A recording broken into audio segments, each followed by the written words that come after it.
Spider-Man Bambley here, and in this video we're gonna go crazy with some marker sketching. We're gonna test and compare the cheaper brands to the more expensive ones and see if it's really worth paying the extra dollars for the more expensive ones. So let's jump in. Alright, so here are the markers that we're going to test today. We have the Prismacolor, the Touchnew, the Promarker, the Copic Sketch, Touch Marker, and that color. So we're gonna test all of these in a similar way. We're gonna fill in a square and try to blend the two different shades of each marker. So let's start with the Prismacolor. The paper we're gonna be using for this test is the Canson XL marker paper, and it looks like this. Alright, so here's our test sheet, and we're gonna start with the Electra Set markers right here. And I have two markers here that are purple. So we have the light, a bit of a lighter purple and then the darker purple. I'm gonna start with the lighter one. Now you can see the tip here on these markers are very, very thick tip. It's a very fat tip, which is something I personally don't really like because the spread of this color is going, it's kind of hard to control it. As you can see, like some lines are here, it just goes to a thinner line very easily. You kind of have to hold it at the same angle to make this work properly. It's just a personal preference. I don't like the fat tip of these markers, and I also don't like the spread of the ink for these markers, and they are pretty expensive, so I probably won't be buying these again. But for other, I mean, it depends on what you like, obviously, but to me, that's just my opinion. And I'm gonna try and blend these now with a darker.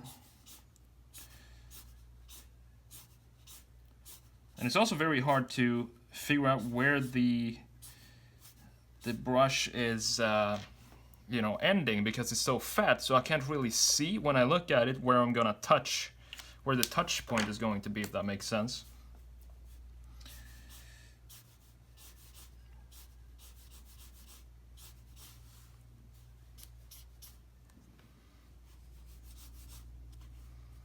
So that was the Electra Set markers. As you can see, the blending is pretty nice. I like the blending of these markers. Very easy to blend, especially on this marker paper right here.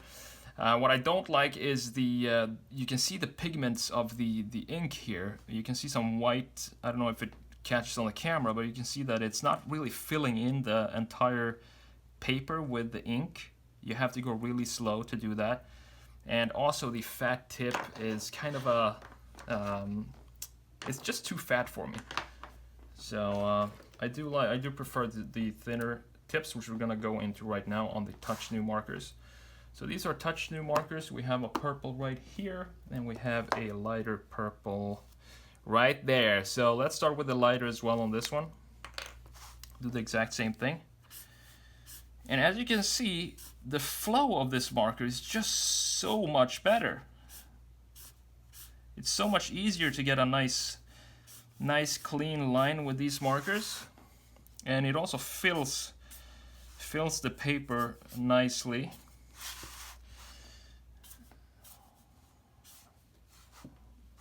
And very, very good value for these markers.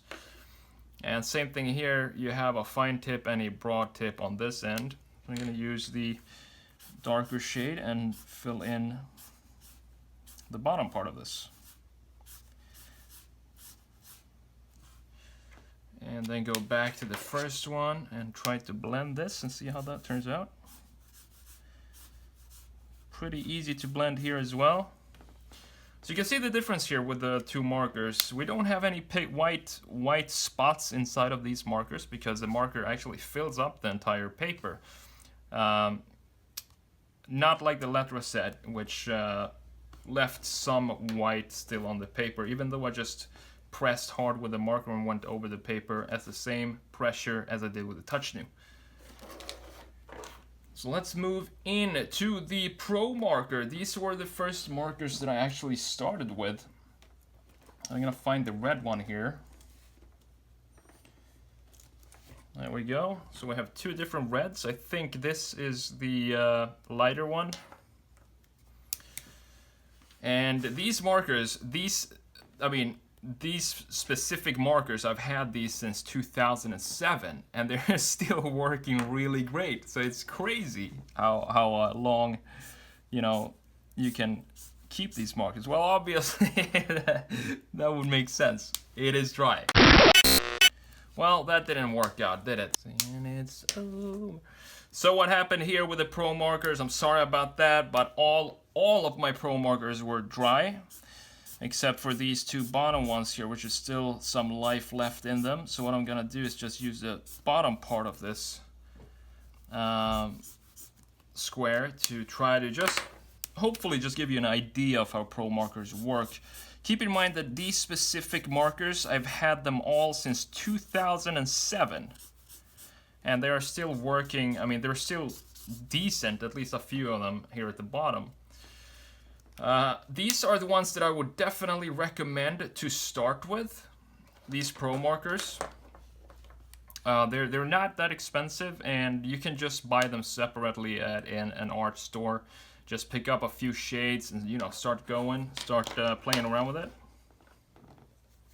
I do like the way they blend. There's not a big deal to it. It's very easy to blend. Now I didn't have the exact great colors to blend with, but it's alright. It's not a big deal. Now let's move on to the touch markers, which are another one of my favorite markers. Hopefully these are not dry. Doesn't look like it. Same thing here. I've had these since 2008, and they are still as good as new. Seriously, it's amazing how long these markers last. And now let's go into the broader tip on the darker shade, and let's get some blending going here. These are also extremely good for just starting out.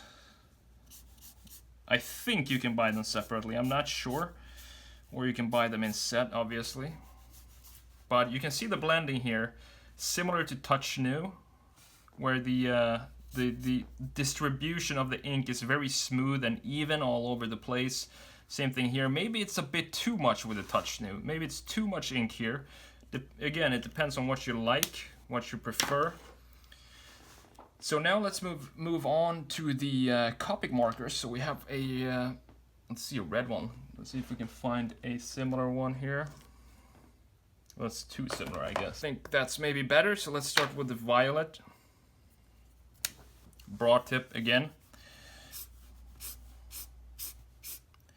The big advantage with the Copic Markers is that they are refillable, so you can buy the ink separately, just remove the nib and just drop some new ink in there, which is very cool of them to do refillable markers, since it's good for the environment and it's also cheaper in the long run.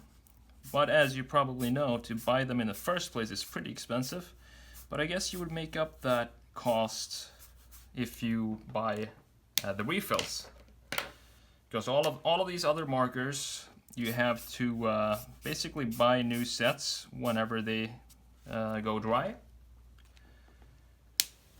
So Copics are really good as well, really high quality markers, and the really big benefit with them is that you can refill them whenever you feel like. And now we are going to jump into that color marker. What am I gonna say about these markers? I've tried them, and I can say that these are not markers that I recommend at all.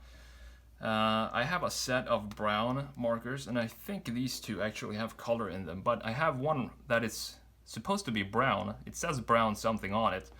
And then when you sketch with it, it's completely transparent. So it's no color in it, it's just like water coming out.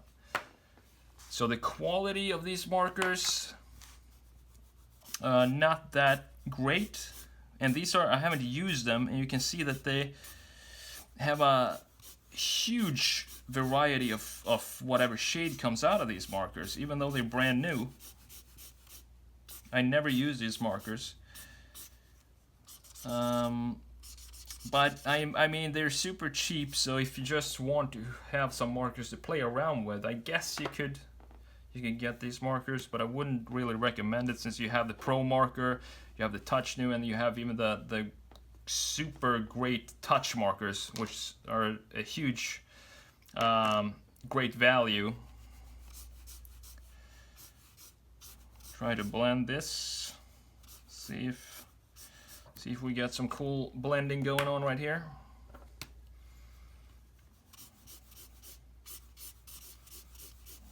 It almost looks red. And it's not that easy to blend. You can see there's still a strong defined line here. If you compare to the touch marker or the Copic marker, there's a huge difference in blending there. So that's about it for this test here. I just wanted to show you the different versions of marker and the different brands and how they behave on paper.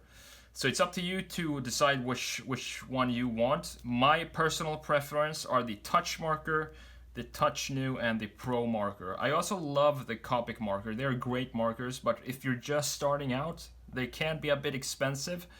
So what I would do is just what I did myself. Start with Promarker, because you can get them separately.